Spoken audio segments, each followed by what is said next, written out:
Bismillah. Assalamualaikum warahmatullahi wabarakatuh.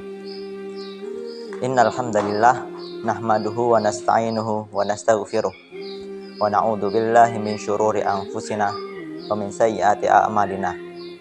May yahdihillahu fala mudhillalah wa may yudlil fala hadiyalah. Asyhadu an la ilaha illallah wahdahu la syarikalah wa asyhadu anna Muhammadan abduhu wa rasuluh la nabiyyah wa la rasula ba'dah. Amma ba'd. Pertama-tama dan yang paling utama, marilah kita selalu senantiasa memanjatkan puji syukur kita kehadirat Allah Subhanahu wa taala yang mana telah memberikan kepada kita itu banyak sekali nikmat-nikmat sehingga kita bisa melakukan suatu amal ibadah, melakukan amal kebaikan dengan keadaan sehat walafiat. Kedua kalinya, tak lupa salawat serta salam semoga tercurahkan kepada junjungan Nabi kita, Nabiullah Muhammad SAW,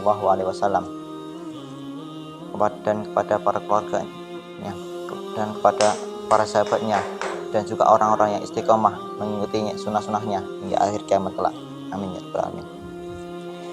Di sini saya akan menjelaskan sedikit tentang tauhid pada bab cabang-cabang dari keimanan.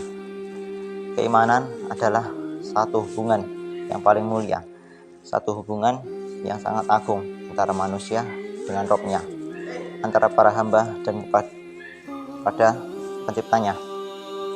Dikarenakan manusia adalah makhluk yang paling sempurna, makhluk yang paling mulia yang diciptakan oleh Allah Subhanahu wa taala di atas muka bumi ini. Di dalam manusia ada bagian-bagian yang memiliki kedudukan paling mulia, yakni akal dan hatinya. Lalu di dalam hati manusia ini juga terdapat satu hal yang menjadikannya paling mulia, yakni adalah keimanannya.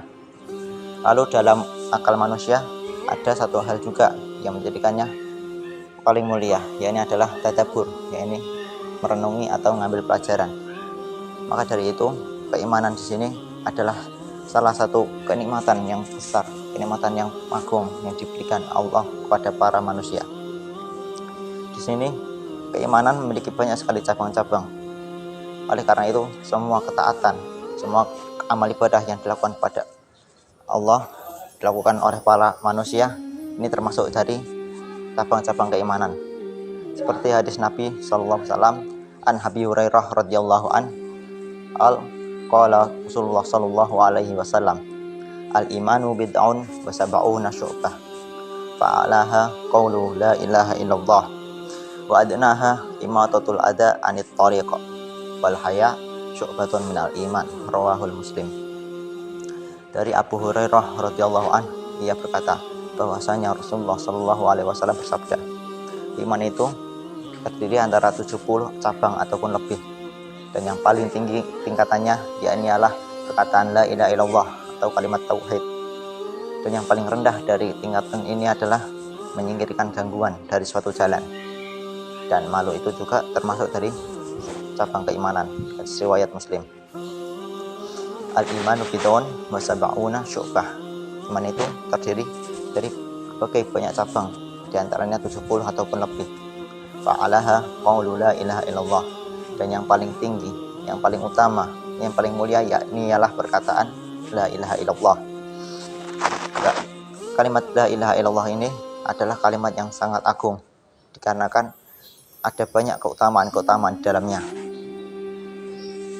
Makna sebenarnya dari kalimat tauhid ini, dari kalimat la ilaha illallah ini yakni ialah la ma'budah bihaqqin illallah.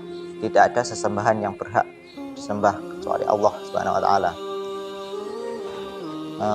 Kita sadar dari hatinya, kita tahu dan meyakini bahwasanya Allah lah satu-satunya Rabb, satu-satunya zat yang berhak disembah dengan benar. Karena Allah lah Rabb semesta alam, Rabb yang mengatur segala sesuatu, Rabb yang menciptakan semua yang ada di sini, para makhluknya, yakni manusia, jin, hewan, malaikat dan lain sebagainya. Oleh karena itu, di dalam firman Allah Subhanahu wa taala, wa ma khalaqtul jinna wal insa illa liya'budun, dan tidak aku ciptakan manusia dan jin ini melainkan hanya untuk beribadah kepadaku. Ayat ini menunjukkan bahwasanya tujuan kita diciptakan ini, tujuan kita hidup di sini adalah beribadah hanya untuk kepadanya, tidak kepada yang lainnya, tidak kepada makhluk-makhluk yang diciptakan Allah, entah itu kepada pohon, pada batu, pada orang-orang, ataupun nabi dan para malaikat sekalipun.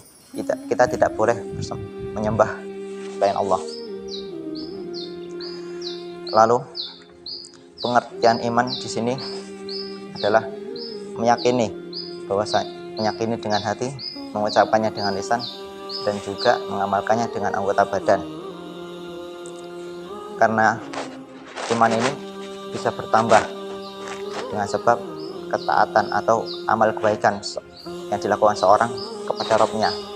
Tapi sebaliknya, apabila seorang melakukan kemaksiatan atau berbuat perbuatan dosa atau hal-hal yang lainnya yang telah diharamkan oleh Allah, ia akan bisa mengurangi keimanan seorang. Iman ini memiliki banyak sekali cabang dan tingkatan. Karena ada sebagian lain dari cabang ini, apabila ditinggalkan bisa menyebabkan kekufuran. Sebagian yang lainnya lagi, apabila ditinggalkan bisa menjadikan seseorang mendapat dosa.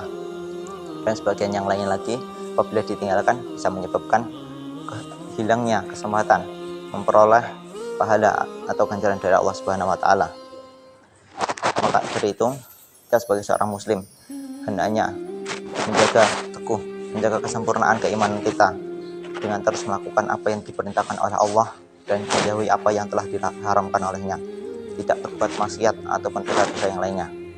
Karena maksiat di sini sangat berpengaruh dalam keimanan. Maksiat ialah keluar dari jalan ketaatan Allah Subhanahu wa taala. Maka dari itu, semua perbuatan dosa besar ataupun dosa kecil yang dilakukan oleh manusia ini disebut maksiat. Maksiat terbagi menjadi dua, yakni dosa-dosa besar ataupun dosa-dosa kecil. Dosa-dosa besar ialah perbuatan maksiat yang ada hukum hadnya di dunia ini, dan juga ada ancaman ataupun hukumannya di akhirat kelak. Seperti misalnya Allah akan mengancam dengan api neraka, dengan siksa pedih pada orang-orang yang ingin melakukan perbuatan dosa besar. Dosa-dosa besar ini banyak sekali contohnya, dan yang paling tinggi dari dosa-dosa besar ini adalah syirik kepada Allah Subhanahu wa taala. Karena syirik ini menyekutukan Allah dengan sesuatu yang lain. Dan juga masih banyak lagi contohnya, seperti membunuh menjadi dosa besar karena agama Islam melarang umat muslim untuk saling membunuh. Lalu ada juga berzina juga termasuk dari dosa besar. Adapun sihir dan yang lain sebagainya.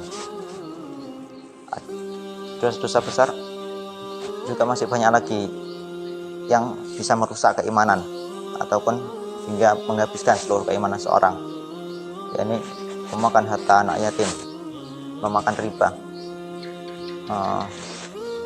janji palsu, kabur dari peperangan, durhaka kepada orang tua, dan masih banyak lagi.